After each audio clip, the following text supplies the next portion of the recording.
Welcome to Room for All, the podcast where we dive deep into the world of inclusive employment and explore the power of creating opportunities for people with disabilities. I'm Andrea Comastri, CEO and co-founder of Hotel Etico, Australia's first not-for-profit social enterprise hotel.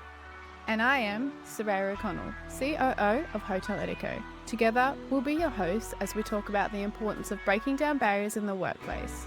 We will have a particular focus on hospitality and other customer-facing roles, and how businesses can lead the charge toward inclusion.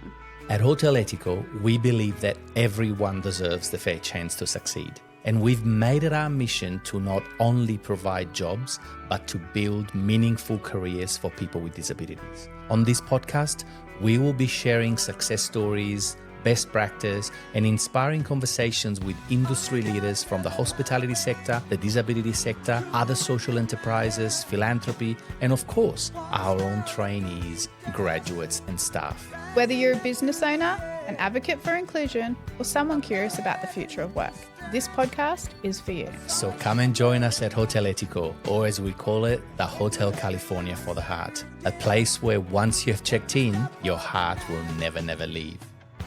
So let's get started and make room for all.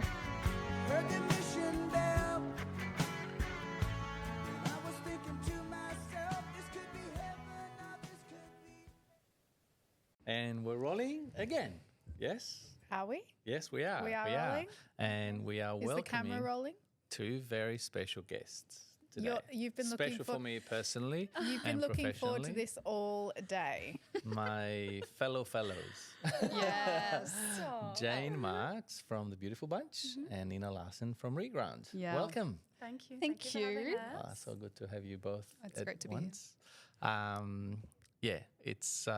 It's been a great year for both of you in many ways, and we're keen to find out a little bit more about your organisations. Maybe you should explain what the social fellow is for the plebs Social like change me fellows, who wouldn't be yes. able to get it. Yeah. Yes, well, doesn't Good everyone know? point. Everyone should know. Everyone Yeah. should know, but people that listen to this podcast don't necessarily So are in the Jane, social Ninna, enterprise space. myself, and how many others? 6, 7, 8? There's 10 of us in 10 total. of us, yes.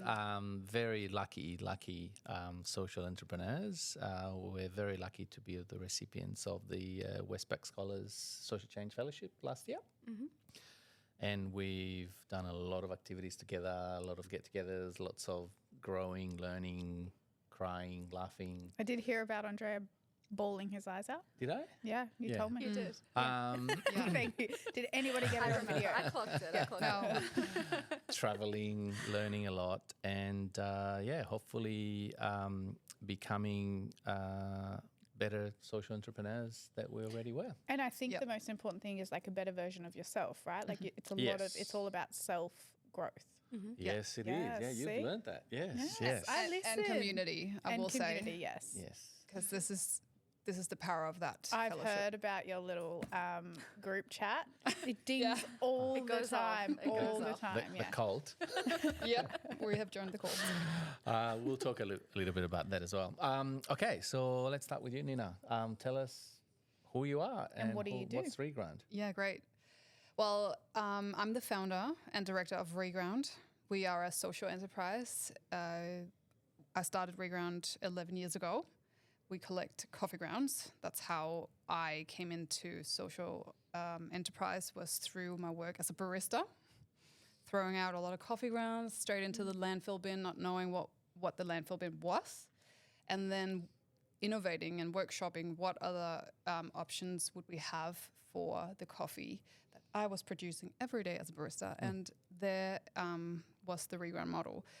We take the coffee to community gardens and home gardeners. We've worked with more than 900 individuals over the past 11 years. So this is a movement, and it's a free service to them. We spent around 2 hours in their gardens every day. So we have 3 bin runs, as we call them. And so we spend around 6 hours with people every single day. So we talk less about that side of our service and more about the resources that we are recovering. We've diverted more than 200 million kilos of coffee. 200 million That's a kilos. lot. Yes. That's a big number. That's huge. Yes, it's a lot of coffee, and in kind of converted into drinks, it's around, I think it's 86 million cups of coffee. So I'm doing the maths in my head. I'm like, yeah, it's like so many. yeah. But also there's so much more to do. So we have just this mission of trying to create a new system, a new way to think about waste as a resource, and really build people into that equation. Okay. Yeah. So your focus is not just on the people, on the planet side of the people No. and planet, but so how do you affect the people? How do you benefit people? Yeah, so that is one of the elements to Reground that we've worked on a lot over the past 11 years is, we spend time with people in their gardens. We know, we see them, we talk to them every day. They grow food for their communities. A lot of our end users are food producing gardens for their immediate neighborhoods. So feeding communities. But we have, over the past 2 years, worked on more the classic social enterprise, social impact, which is employment. So we have employed 4 wise employees, essentially, or just beautiful people. And we have gotten some great feedback from our clients that can't tell the difference between our wise staff and our just regular staff. And so that's the power of social enterprise. When you start a purpose business, you kind of don't stop. That's right. Yes, yes. So there's more to do. And But can I ask you before we introduce Jane, why? Is it because the coffee grounds are bad in landfill, or because Yes, they're a missed important. opportunity, or both? it is both. Coffee or organic waste in landfills emits methane gas, and it's one of the most toxic materials to actually end up in landfill because it can't break down in its natural environment.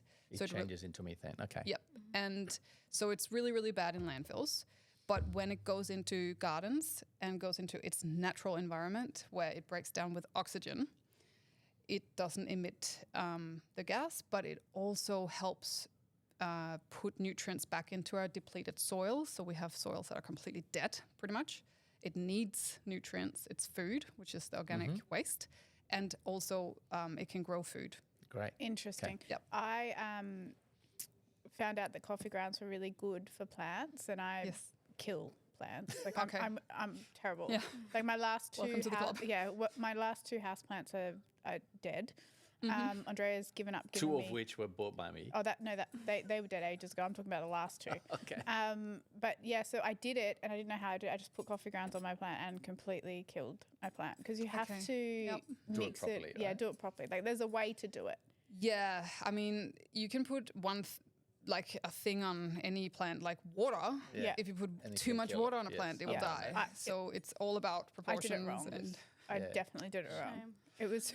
And so, bad. okay. you can do it again. I'll do it you again. get Here's a good third shot. segue because you kill plants. Instead, Jane grows I do not kill plants. incredible flowers, right? So, Jane, tell us a little bit more about the beautiful bunch. I'm an ambassador for the beauty of the botanical world. And so, the Beautiful Bunch is a social enterprise florist. We work with young women from refugee and migrant backgrounds, almost all of whom have not worked before. So for almost all of them, the Beautiful Bunch is their first paid work in Australia, which is something that we're really proud about. We're able to work with young women who I suppose you would say are certainly not able to enter the mainstream workforce, but maybe not even take part in other social enterprises programs. Okay. So I've been working in the space for a really long time, as I said before, off camera, 15 years. And so I think this is my third social enterprise, and this is the best because it's been co-designed with the beneficiaries of our program to intentionally remove barriers to participation. I know we have at the conference today lots of fantastic hospitality, social enterprises, and there's certainly room for all of us. But I think that something that's particularly special about the Beautiful Bunch is the way we have removed barriers to participating in our paid training program. So How did you do that? by A lot of work. and essentially so we started in 2020 when Everyone started in Everyone 2020. started in What was that 2020? 2020? COVID. It was Yeah, like a okay. point where people who were super, Yeah, and I okay. don't want to minimize the pain and suffering that so many businesses Yes, felt yeah. during that time, and just individuals. But I think for some of us, we could see that it was a point. A rebirth. It was a rebirth. The rule book was thrown out. So for me, I lost a previous social enterprise of mine overnight. And I was Because of pregnant. COVID, And yeah, because of COVID, we lost all of our revenue. I mean, I refunded everyone quite stupidly, actually. But it seemed like the right thing to do at the time. But our landlord didn't charge us rent for the space where we were operating in. And so I had this space in the middle of Fitzroy North that I wasn't paying for. And I really took the time, because I was pregnant and in my house on my own, to think about what it was that I hadn't done as well as I could have with the previous social enterprises that I had run, not just in terms of being pandemic proof and trying to make sure that my business would never, be shut down by a pandemic again, because I definitely had a real sense of vulnerability at that point. But I would say more so sitting with all of the feedback forms that I'd gathered over 10 years of doing this, and actually being like, okay, young women from refugee backgrounds who are coming, who are trying to enter the Australian workforce for the first time, what work do they actually want to do? And so we had an element in my previous social enterprise that was, involved floral arranging, and that was what all of them wanted to do all of the time. And so I looked at that, and then looked at online floristry in Victoria had grown by over 114% in the first quarter of the pandemic. And so I was like, okay, I need to, do something with that space. And you didn't have a florist background? No, we worked in events and catering, and so I would go to market and get the flowers and do table flowers for people who booked us for events, and the girls were always trying to help out, and I was like, no, I can't really afford to have you, like, do all of this. So I did that as a way to kind of offset, the cost, and also like I just love doing it. Yeah, because you love flowers. Because I love flowers. Right. Okay. I love it. But there weren't a business thought before that. But you didn't see flowers as a business until no, then. Just a passion. Not. It was we would book clients for whom they would have like a sizable budget, but we would do say it was like a 50th birthday, and they'd be like, we'd love to have table flowers, but they wouldn't want to pay separately for a florist, which is starting at say $2,000 or so, and I'd be like, don't worry, I can handle that for you, I'll do it. And so yeah, that's how, looking at, if we looked at our feedback, which you should be doing all the time, but you're just not. Like, you're just trying to run things, and it's hard. And so really having a good look, there was like a common theme throughout that was always like, how could we improve the program that we've run, which was focused on, as I said, hospitality and events, and all of them would be like, I'd love to learn more about flowers. And I'd be like, okay. And then so and more you've learned, because you're not only passionate about employing young women of migrant background, but I've heard you speak, and you're very knowledgeable and passionate about where flowers come from, how they're grown, the money behind it, clean or dirty, whatever it is, the chemicals. It's mostly dirty. Tell us a little bit more about that. Like, what differentiates you from other florists? Yeah, well, firstly, we actually designed a model around low waste. So when we started, for the first year, we only had 2 products, a bunch of the day and a bigger bunch of the day. So you couldn't kind of come to the Beautiful Bunch and say, I want like tulips en masse or whatever. We're like, these are the 2 products, and we say 95% on our website, because we're still scared that maybe some imports can kind of get in, but we, aim for 100%, use of locally grown product. The most beautiful flowers are those that are grown closest to you. We designed our bunch of the day and our bigger bunch of the day around what is fresh, local, seasonal at market, and you have to buy that. Kind of like it because it's a mystery. It really is. I love it. We call it our signature bunch, but I think our Google reviews speak for like how the quality of the work, and really how truly beautiful it is. And we signed up with Reground to perfect marriage. Yeah, of course. When we do have soft plastics, we do have to buy our flowers from the market in soft plastics. We were one of the only florists, I think there's a couple now, that don't just dump all of our waste, and actually look at ways in which we can like have green waste. I mean, we try to minimize it, but we don't actually, And can I ask you, who is more receptive of that message, the corporate world or individuals? Individuals. Really? Yes. That is interesting, because corporates have a push to do it, but I think, actually individuals want to do good. Most people want to do good. Well, I hope they do. I think so. And I think that something that is really important about the Beautiful Bunch, if you look at so we do have a corporate subscription service. We do a lot of work in events and corporate events. weddings and corporate events. But if you look at the majority of the people who use our same-day floral delivery service, so delivering to nearly 300 Melbourne suburbs within 2 hours, Monday to Saturday, it's a logistical nightmare that we Oh my God. we do very good to kind of work through the challenges associated with that, but they're mostly being given as gifts. And so if you're thinking about what it is that you're wanting the gift recipient to know, is that you're a good person who cares about people working for the first time. True. And who cares about the environment. True. That's why there's so much anxiety that kind of is around florists, because you're usually sending flowers as a gift for what's oftentimes a really big moment, and you want to get it right. Happy or not. Yeah. Okay. And so from a revenue point of view, what's the split between individuals and corporate? Yeah, it's at about 68% of our... It's individuals? Yes. Wow. Yeah. I'm surprised at that. I didn't realize that was the case. It's growing. It's definitely growing. But our same-day floral delivery service, where we operate in the e-com space, so we are... You can come in, but we don't. But yeah, we might have one person kind of come in a day. Because you don't really have a shop front. No, we have a warehouse. We have a warehouse in Brunswick. So so the bedrock of what we do is still customers buying our flowers the same day. So we will have our staff, so we'll have the women in our paid training program, our professional florists, everyone's there for the day. And sometimes you can start and you've got 5 orders, and it's really scary because you just got to hope those paid Google ads work and people order. I am a last minute girl. I have to do same day delivery because I forget everybody's birthdays. I don't know people's birthdays, and I'm like, Yeah, we're here for you. I mean, we're not. Well, I mean, So when you come to Sydney, you're there for me. So you only work in Melbourne at the moment, We're right? just in Melbourne at the moment. We've been looking at Sydney for a little while. Ninna's recently expanded into Sydney, and she has inspired me to do the same. So I wanted to we can ask share Ninna, a warehouse. Tell us about your expansion to Sydney. It's actually next month, late October. We're going to launch a very exciting campaign called Give a Puck. A puck is what is in the portfolio. You would know.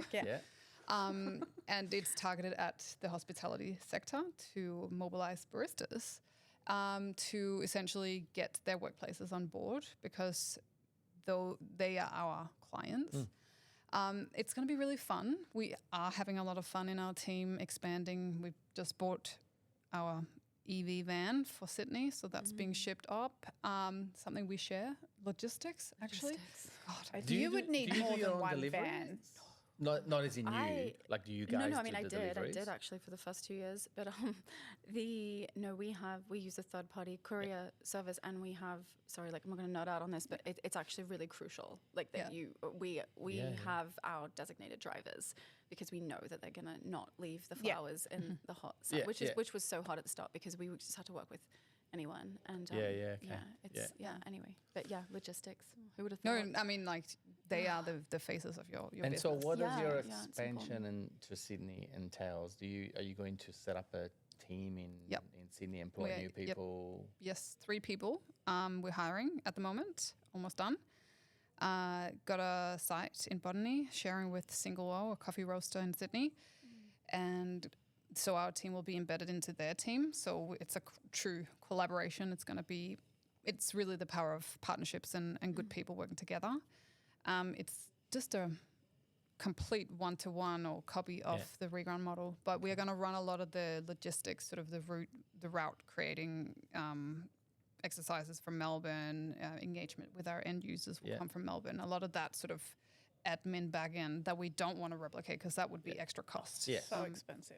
So, I mean, to me, it's simple. It's easy to understand a florist model, right? As complex as you might sort of make it become, but it's you sell flowers, you buy flowers, produce flowers, stuff like that.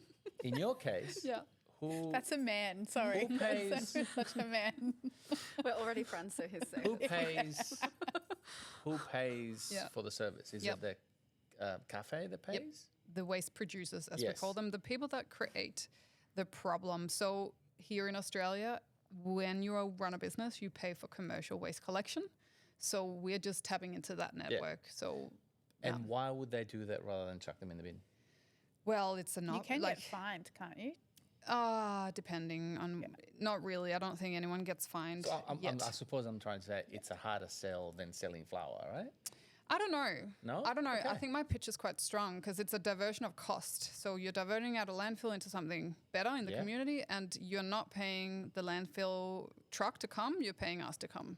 Okay. It's not. It used to 'Cause be they a will little bit more still have that expensive, but waste. now Okay. it's not really. I think when you get into the back end stuff of a business, the operation stuff, everyone pays for waste. So Yeah. when you get really good at speaking to the bills, which some operators don't see, so that can be hard to bring it into awareness. But once we have an honest conversation and we're looking at waste bills, it's pretty much just an offset. Like it's just okay. a redirection. Okay. Yeah. Okay. Nah. Wow. Because I'm assuming small cafes Yeah. would not be as mature from a, Yeah. ESG point of view, No, yes. environmental point Yeah. of view. It's a small business. Correct. Yeah. Yeah. And so, wow. Yeah, so you- we started you're doing out well at back convincing. then. There was Yes. nothing ESG, no circular economy. There was barely sustainability in the hospitality sector. And they were the ones that created this model with us. So they were the ones that said, no, we want to actually, we're for community, so we want to support community. Yeah. And what's the makeup of your clients? Is it mostly small cafes, small businesses, or you also do like hotels, Yes. airport, Yeah. whatever it is? Like? Yeah.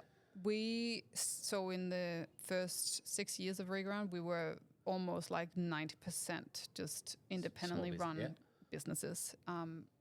And now during COVID, we saw this change where corporates got involved. I mean, so places like this, exactly. like function centers, hotels. every single floor of this building would have a coffee machine and there's a lobby cafe. So every single building within Melbourne CBD, Sydney CBD, there is a need for Reground. They are the ones that are really kind of getting ready to roll on these things because of ESG. And so it's just, we're riding another wave of just like the external world just pushing. The opportunities are massive. Yeah. Yeah. Yeah. You both have two great businesses, right? Because, I mean, flowers eventually die, so people need another one, and another one, and another Yes. one, right? They're not meant to last, Andrea. That's exactly, why we love them. exactly. Yeah, they're really leading. So basically, you're saying I just get flowers every day and fill my house with flowers instead of trying to keep a plant alive. That sounds good. Yeah. That sounds That's a good good. strategy. Sounds like we got a We good, can buy fake good ones. customer there. Amazing businesses. And so is the plan for you, Ninna, to keep expanding? Is that the growth? Is growth this essential, important thing? Because it's debatable at the moment. There's lots of people that are saying growth is not really what should happen. Right? You've heard that argument? Yes. I have heard that argument. There's a bit of an overarching vibe in our social enterprise sector that is retracting. We're doubling down on impact, and more growth means more impact for us. So we are doing that hard work. It's stretching us, and we haven't done it before. So this is 11 years in. We've been operating in Melbourne only. Only now we're doing Sydney, but I'm excited about it. Like I love the energy in Sydney, and I just love the conversations I'm having around this expansion piece because it feels like the tent is getting bigger. There's room. People want to like support fun. And I guess your expansion would mostly be focused on large urban centres, right? I mean, I know that there's coffee even in smaller ones, but from a scale point of view, right? Yes, I mean Brisbane, cities, Perth, would be Yes. next, and then we'll take the rest of the world. Canberra. Yeah, maybe. I mean, it's small, but they would be they're drinking a slightly lot of more coffee. responsible. Yeah, they would need it. Yeah, that's right. Yes. You're saying Canberra's not a good place? We're just about to move to Canberra. Oh no, we'll come with you. I like to like roll out in cities with others. Yeah. I've been asked the question many times about Hotel Etico, like, is there an opportunity for franchising? And I'm always in two minds about it. Both your business models, I think, could be a potential franchise. Have you ever thought about that? Does it work? Yeah, we actually did. You go. What did you do? No, you first. You first. No, you go. No, I insist. We tested a model called Remote Reground, where we essentially tried to give our model pretty much like the recipe. Here's how you do Reground in a more regional town. So we collaborated with other social enterprises and tried to link up with them for them to run a Reground in their town. And it wasn't super successful. And I think what I put it down to, and we will be reviewing this model again to try and update it, but it's about human connections, Yes.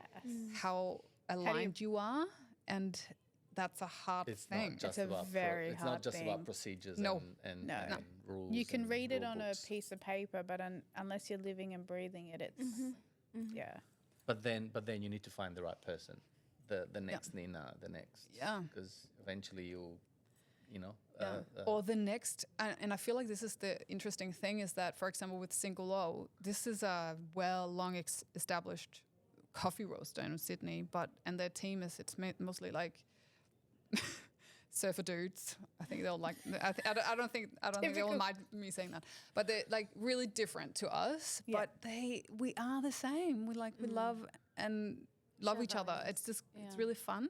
So it's like it can also kind of be presented in a different way. Like you've got to really kind of do the digging and meet on that human level to really understand whether you're all aligned. So a social enterprise, in my experience, I had come up against a couple of social enterprises where I was like, this is not a match. On the surface, we're the same, but we're not the same. Yeah, I love that you So- can say no. Yeah. So you're obviously two very smart businesswomen. Yes. I can see that. I've know met you would for say all yes. of, I don't know, 25 minutes.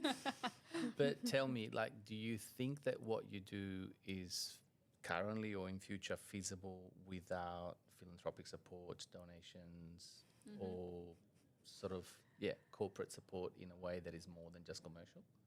Can you do it already now? Are you already at that stage where you don't need any extra support? We're not, no.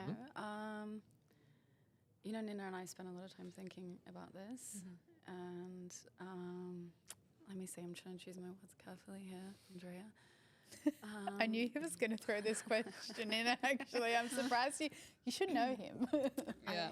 I was expecting this. I come from business. I come from small business. Everything I've learned about business, I've learned from people operating bars, restaurants, grocers that have under 25, 30 staff members. I started work when I was 14 and 9 months, and I have made a lot of mistakes in my first two social enterprises that I don't plan on making in this one. I think that I am not an anomaly in that I've come to the sector with a great deal of business experience. We employ 11 young women for 8 months, as I've said, most of whom have never worked before. We also focus on trying to ensure that the vast majority of our overheads not pertaining to our paid training program does come from our trade revenue. I joked before when we were, off camera, like I know how to sell. I was saying, I know how to sell things. I know how to create something beautiful and to tell a really good story and to entice people to spend their money on it. I do not, however, see how the beautiful bunch could continue to grow the work that we are doing in terms of employing 11 or perhaps more young women for the very first time for a period of 8 months. Which comes with additional costs, productivity. That issues, we had this challenges, conversation prior as Without well. some sort of funding. Now, Ninna and I have already gotten into this today at this conference, but I would love to think that government would step in at some point. I have to agree with you. Well, we're doing their job, right? And We're I doing just don't society's see a job. world in which that's going to happen. I anytime also soon. think, Yeah. so You don't see a world where government's going to do it, you're saying? So that's a pretty negative. Absolutely not.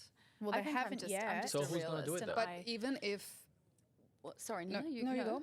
Well, I mean, who's been doing it so far for the Beautiful Bunch is we've had philanthropic funding Philanthropy, yes. that has enabled us to. It's not a simple matter of even saying, can you help me cover the wages? Sure, we might do that with a portion of it. But it's, for example, we've gone when we were purely a retail-only florist, we were receiving inquiry after inquiry for weddings and events. Now, I was like, I need to invest funds to employ 1 and then 2 professional florists, wedding florists that aren't cheap to employ. I need to have a salary that reflects their skills and expertise and can enable us to book large-scale weddings. William Buckland Foundation funded that. I mean, that has seen us grow our revenue very significantly in the last 2 years because of that. Now, I do not I would love to think that I could go to a state federal government and say, can you please Because support the us in this way? challenge But is realistically, it's not going to happen. Really? how long does philanthropy stick around? Well, it's always going to be needed. Yes. Yes. And why is it that we're thinking there is a world and future where philanthropic funding isn't around? They are also needing to spend money. Yes. I think it's a bit on why are we trying to write out the need for this type of funding when it's clearly a symbiotic relationship, and also it allows for beautiful people like Jane. And if I had started Reground when I was 28 and not 24, I might also have needed to do it under the non-for-profit charity model. We have to look at the types of people we want to invite into this sector and make it really interesting to join the work, because the world needs it. And I'm questioning why why we're obsessing about kind of saying that philanthropic funding should be spent on ongoing operational requirements or impact growing. Like, if you are a for-profit model, you can go out and get a loan and get investment. Yes, yes. And you can still maintain control because you are the sole owner or shareholder. Because Reground is not. Yeah, correct. It's for profit, right? We are. We're Yeah. so we're social traders certified social enterprise, but you're we are a full. You're not a registered charity. No, we don't. I don't have a board. I answer only to myself. Lucky. Yes. No, we have a good We have a great board. We have a great Yes. No, but I sometimes would love to have more advisors. But in saying that, there is no red tape for me at all, and there are challenges with that. Yeah, it's but liberating to some extent, but it's also challenging. Yeah. What I find frustrating on funding, and what really peeves me off, is when they say you can't, say a government grant, when you're applying for these, it has to be a new program, it has to do this, and you cannot spend anything on wages. Because then you end up chasing money. On your existing wages, and it drives me insane. All you do is chase grants. I hate it. Create new things. I hate it. Why is it that you can't spend it on wages? The people that are providing the wraparound support and the support for the program that we're doing comes at a cost. Yeah. Well, you can spend it on wages, but it's all about the direct wages. That's a problem. Yes, it needs to be spent. We're doing the work, we're doing the yeah. wraparound support. Anyway, that's just my. But I think what is being highlighted is a need for a more broader education around how businesses or non-for-profits or charities actually run, and I think there needs to be clarity on this, because it is a sector that is, what we are seeing is just like operators really burning out. There's a human toll to this, and do we really want a sector that burns out its people? Because we're seeing it at the moment. Yeah. Every time I look on LinkedIn, there's a social enterprise shutting down. Over there. It's And it's shrinking. sad. It's Despite what shrinking. they're saying in terms of the data, I'm just not seeing that on the ground. And Ninna and I spent a lot of time talking about this. When we started, 11, 12, 15 years ago, there was an idea, particularly I'm speaking in terms of Victoria, but that I remember going to conferences like this one, whereby it was a third of all businesses by 2025 or 2030, whenever it was, will be social enterprises. Yeah. We're not speaking about that anymore. We are not speaking about having more founders with lived experience starting organizations. We're not talking anymore about if you're from a working class background and really know the meaning of a paycheck, how we can make social enterprise work for you, how we can provide crucial funding in those early stages that allow you to innovate and really grow what it is that you're doing. Instead, there is a cynicism that has sneaked into our sector by those who might not always share the experience that, say, we have had, and I feel we are headed in a direction that is not where I think we should be headed. This woman has opinions. We'll share those after we stop recording, because we wouldn't want anybody to get in trouble. Yeah, and unfortunately, we're already over half an hour. So we are. I'd like to talk forever, but I knew this would. So we've purposely got a break after you two, actually. Yeah, do we? In case we went over. That's good. But no, just quickly, are you thinking of expanding somewhere else? Yeah, so we are looking at growing our own roses. It's called Rooftop Roses. That's right. We received funding from the WISE grant led by Lord Mayor's Charitable Foundation and others. we got $100,000 to research how we would grow Australia's most environmentally friendly rose. On rooftops. On rooftops. More on that later. Why roses? I couldn't find a rooftop because Expensive.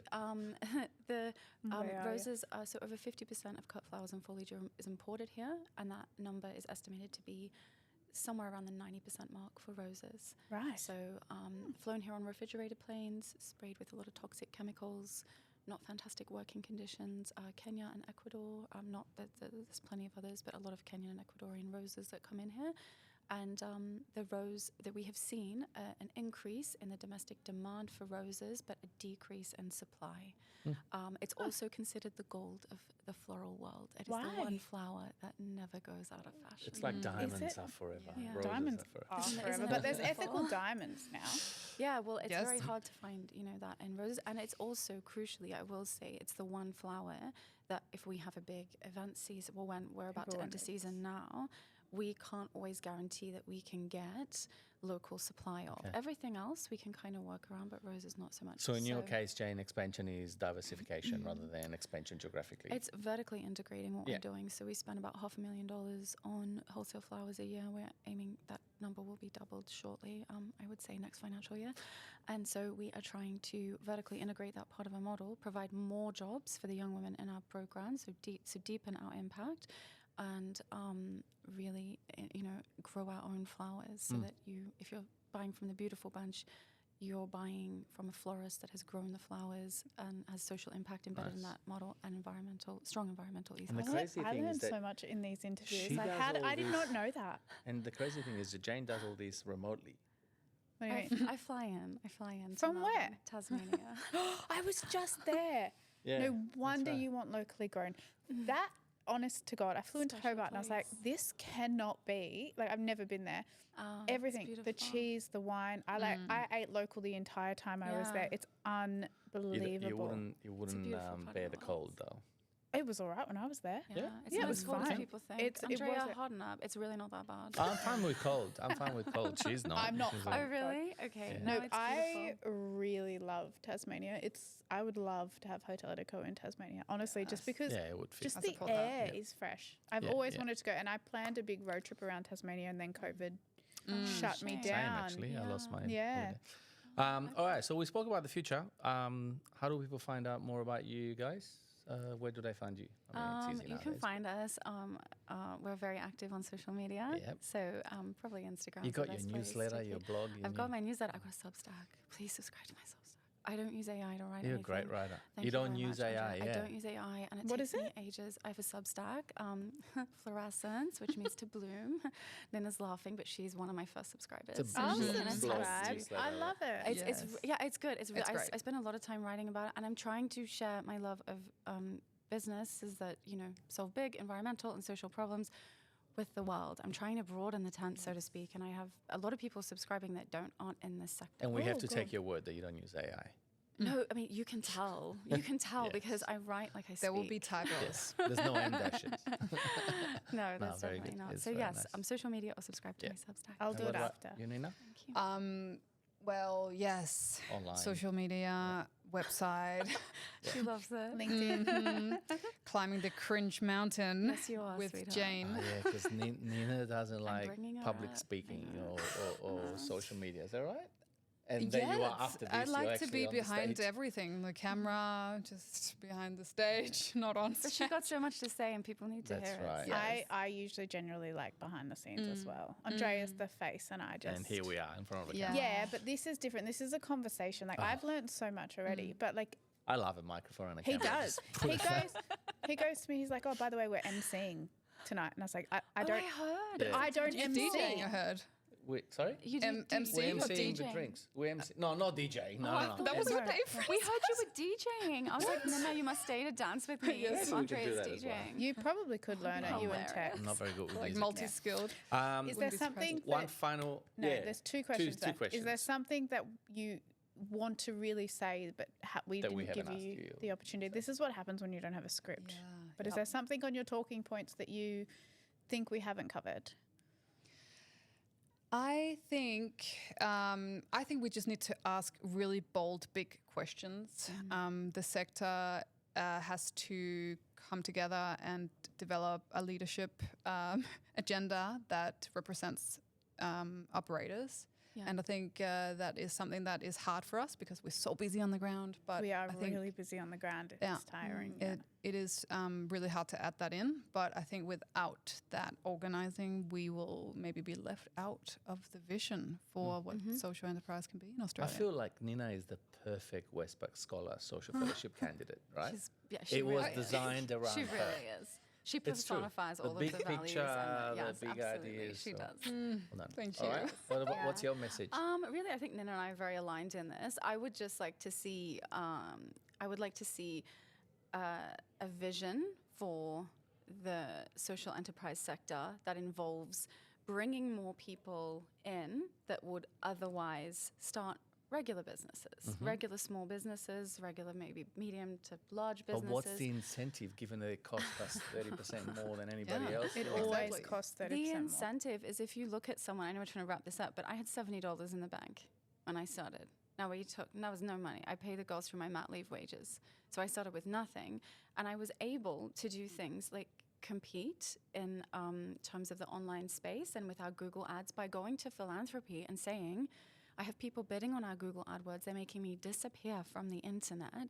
Can you please give me $20,000, $30,000 to put into a marketing strategy that will enable me to sell more and employ more people? Now, I'm not independently wealthy. I couldn't go to my mom and say, listen, I need some money for marketing for my Yeah, I know. business. So I think that is, I mean, aside from just purely the beauty that we get to see every day, not just in terms of the floral arrangements that we create, but the work that we do with the young women in our program, if that isn't enough, I would say it should entice people to say that there is a sector of people that will support you to build businesses that matter. Yeah. Yeah, that's Yeah. good. That's a great endorsement of philanthropy and hopefully government, even though you're a bit cynical about it. One very final question, 20 seconds each. If you're a Why 20 seconds? Because we need to wrap up and Ninna needs to speak. Nina's on stage. Oh, yeah, she is. If your social enterprise was a dish on the menu, what would it be? First, yeah, I know. You know what? I said to him, this is such a stupid question. Everyone's What would it be? Okay, sure. I'm just gonna. It'll be something kind of like sexy and beautiful, like garlic prawn pasta. Like Oh my linguine goodness. Or something. We have yes. like a squeeze of lemon and something like fresh and but like lasting and just. Great. Have we had that answer? Flavor sun. No, No, flavor sun, not yet. So Okay, close. But I'm no. glad I'm Ninna? original. I'm like really bad with these types of questions. So I'm going What's to the first thing that pull came to your head? what's actually on the menu at the Three Blue Ducks launch event we're having in Sydney next month, which is a lamb, like coffee grounds rubbed lamb shoulder. Yeah. Actually, that sounds delicious. No, yeah. it I sounds don't know. delicious. I'm So- sure it'd be delicious. Yeah, Flavor with some sun. like, I don't know, crude on the side. Because Yeah. we're also fresh and vibrant. and vibrant. Yeah. Not the best answers we got, Yeah, Thank it's you. true, ladies. but all right. You've Thank done you for better that. on That's the rest fine. of Was, these. was the rest of it fine? Are we not going to use any of this now? That question means we cut the rest. Thanks so much, Jane and Ninna. Really Pleasure. loved Thanks for catching having up with us. you. Good luck with the rest of the afternoon. Oh, and thank you. see you around. See you you too. for drinks later. Thank you.